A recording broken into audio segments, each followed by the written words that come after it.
Late on July 8, 2026, residents of a quiet Iranian port city filmed something they weren't supposed to see. A tower on the waterfront lit up orange, then folded into the dark.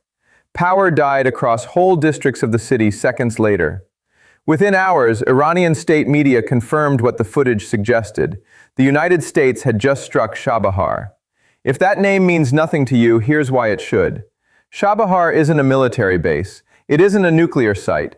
It isn't even inside the Persian Gulf. It's a commercial seaport on Iran's southeastern coast, facing the open water of the Gulf of Oman, more than 1,000 kilometers from the Strait of Hormuz, which is the actual choke point everyone assumed this war was about. So why did American aircraft fly past a dozen more obvious targets to hit a civilian vessel tracking tower at a port that India spent over a decade and $500 million building? The honest answer is because Chabahar was never really about Chabahar. It's about whether Iran has anywhere left to run. To understand why a port on the wrong coast suddenly became a military target, you have to go back 4.5 months to the event that started all of this. On February 28, 2026, Israel and the United States launched a coordinated strike campaign against Iran. It wasn't a limited operation. It targeted the country's nuclear infrastructure, its ballistic missile program, and its military leadership. And in the opening wave, Iran's supreme leader was killed, along with a long list of senior officials. The stated goal, at least from parts of the American side, went beyond degrading weapons programs. It was regime change. Iran didn't collapse. It retaliated. Missiles and drones aimed at Israel, at American bases scattered across the region, and at U.S.-aligned governments in the Gulf. And then Tehran reached for the one lever that could turn a regional war into a global economic crisis. It moved to close the Strait of Hormuz. That single stretch of water carries roughly 1/4 of the world's seaborne oil and 1/5 of its liquefied natural gas. The Iranian Revolutionary Guard Corps began boarding and attacking merchant vessels, laying mines, and warning ships away entirely. Shipping insurers pulled coverage, companies suspended transits, fuel shortages hit parts of Asia within weeks.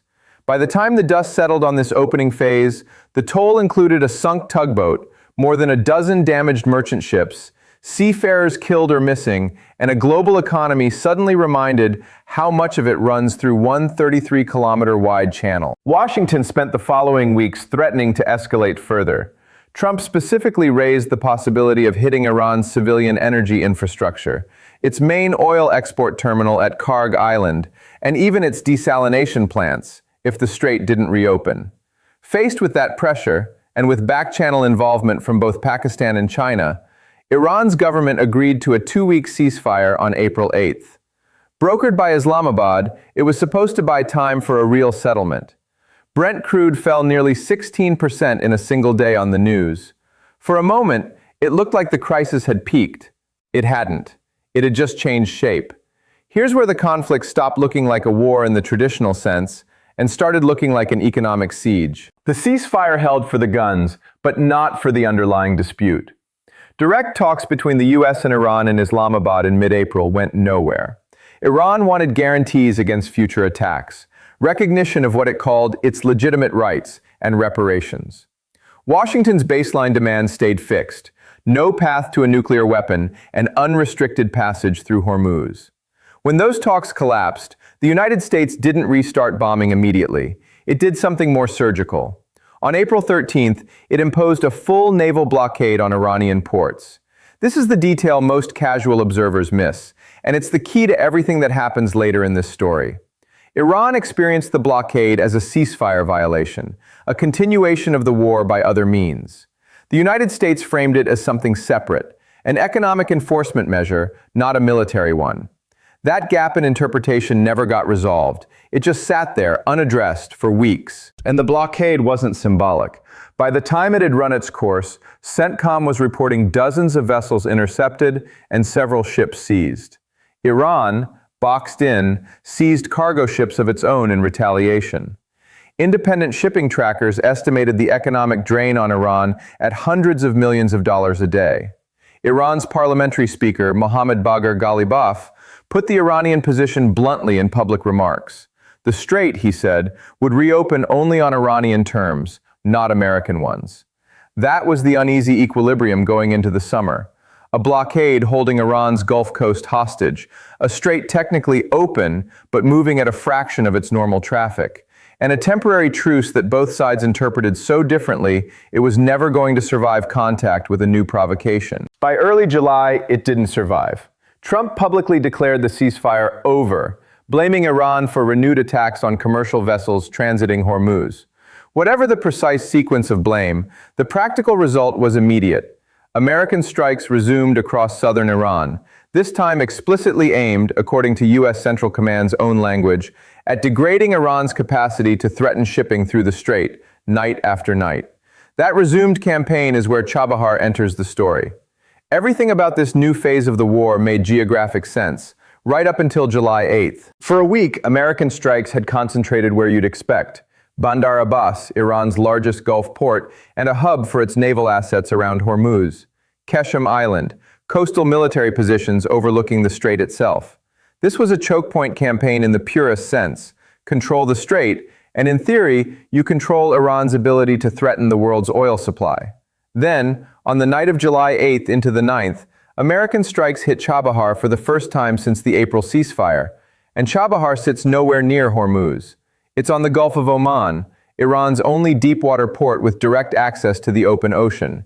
A ship leaving Chabahar reaches the Arabian Sea without ever entering the strait the U.S. Navy has spent months trying to control. Iranian state media confirmed the strike destroyed the port's maritime traffic control tower and damaged two piers, identified as the Shahid Beheshti and Kalantari terminals. A hospital in the city was also struck by debris, according to Iranian state broadcasting, and a firefighter was reportedly killed in a related strike on a nearby airport. American officials said the operation avoided civilian and energy infrastructure and framed it, in CENTCOM's own words, as degrading the ability to track and target commercial shipping and threaten civilian crews, while explicitly protecting freedom of navigation for all vessels, except for ships attempting to violate the ongoing U.S. naval blockade against Iran. Notice what that statement actually reveals. This wasn't only about protecting shipping in the abstract. It was about closing a loophole in the blockade itself. Think about what a blockade requires to actually work. It's not enough to choke one route if the target has another way out. If Iran can quietly reroute personnel, supplies, surveillance operations, or even limited cargo through Chabahar while Hormuz stays contested, then the blockade isn't really a blockade, it's a speed bump. Chabahar was Iran's pressure valve. As long as it functioned normally, Tehran had somewhere to breathe. The tower itself is a small, almost bureaucratic-sounding target, essentially the maritime version of air traffic control, coordinating ship movements, tracking vessels, managing berths and pilot services and emergency response. Destroying it doesn't sink Chabahar's economy overnight. Iran can improvise temporary systems, but it doesn't need to sink the port to achieve its purpose. It only needs to make the port unpredictable enough that insurers get nervous, that foreign operators hesitate, that the safe alternative route stops feeling safe. That's a cheaper, more deniable way to extend a blockade than physically intercepting every ship trying to use it. And the strikes didn't stop there. Barely a week later, on the night of July 17th, the 7th consecutive night of U.S. strikes, American forces hit bridges and additional infrastructure across southern Iran, expanding the target set well beyond the immediate Hormuz corridor. What had started as a campaign to reopen one strait was visibly becoming something broader, an effort to deny Iran functional infrastructure along its entire southern coastline. Here's what makes Chabahar different from almost every other target in this war. It isn't only Iranian, it's also, in a very real sense, Indian. For more than a decade, India has poured money and diplomatic capital into Chabahar as its answer to a hard geographic problem. Pakistan refuses India overland transit rights, which cuts New Delhi off from direct land access to Afghanistan and Central Asia. Chabahar solved that by sea. Through India Ports Global, New Delhi has committed several $100 million to the port's terminals, cranes, and equipment, on top of funding a rail line connecting Chabahar to Zahedan, meant to plug the port directly into Iran's national rail network, and from there into the international north-south transport corridor, a sprawling 7,200-kilometer multimodal route designed to link Mumbai to Moscow through Iran, the Caucasus, and Central Asia, entirely bypassing Pakistan. That railway was supposed to be finished around the middle of 2026. So when American missiles started landing near Chabahar, they weren't just hitting an Iranian facility. They were landing inside a project India has spent years building, specifically to reduce its dependence on routes it doesn't control. India's government moved quickly to say its own terminal, the Shahid Beheshti facility, hadn't been damaged, an assessment it repeated publicly even as the wider strikes continued. But the message underneath that reassurance was unmistakable.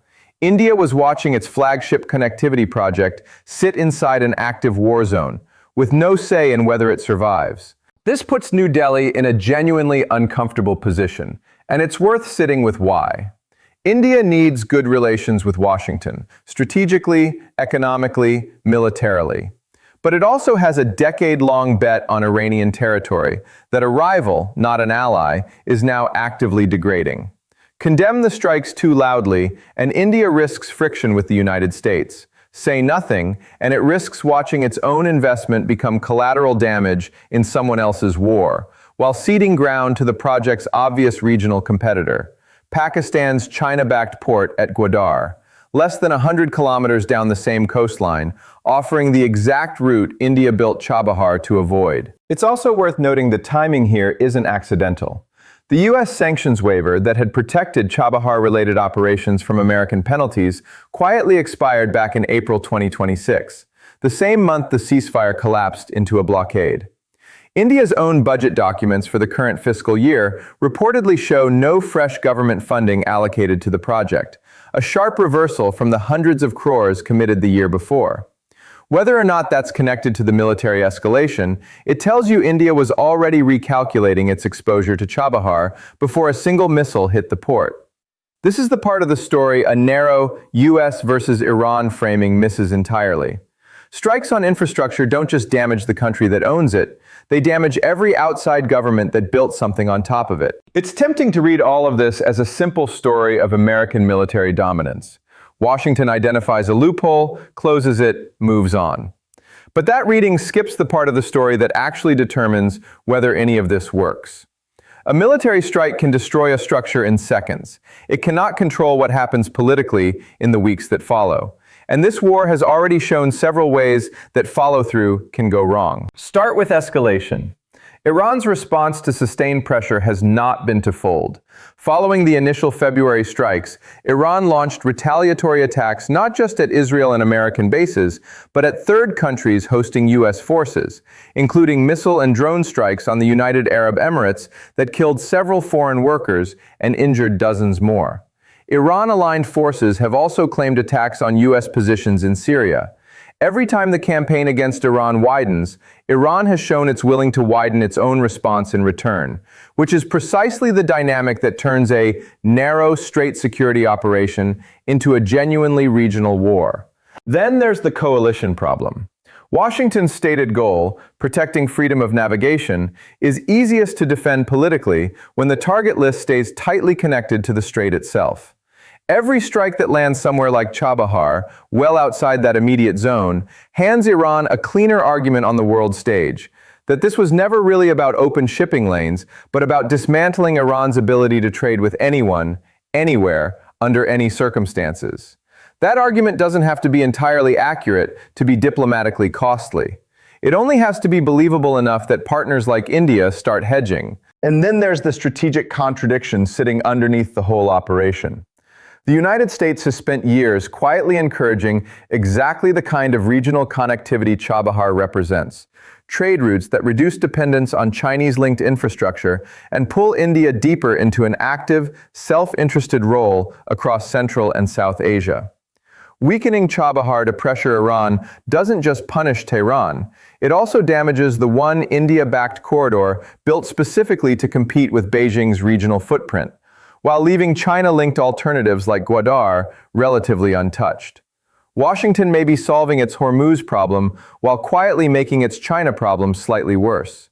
That's not a contradiction any airstrike can fix. What happened at Chabahar on July 8th wasn't really a story about one tower or even one port.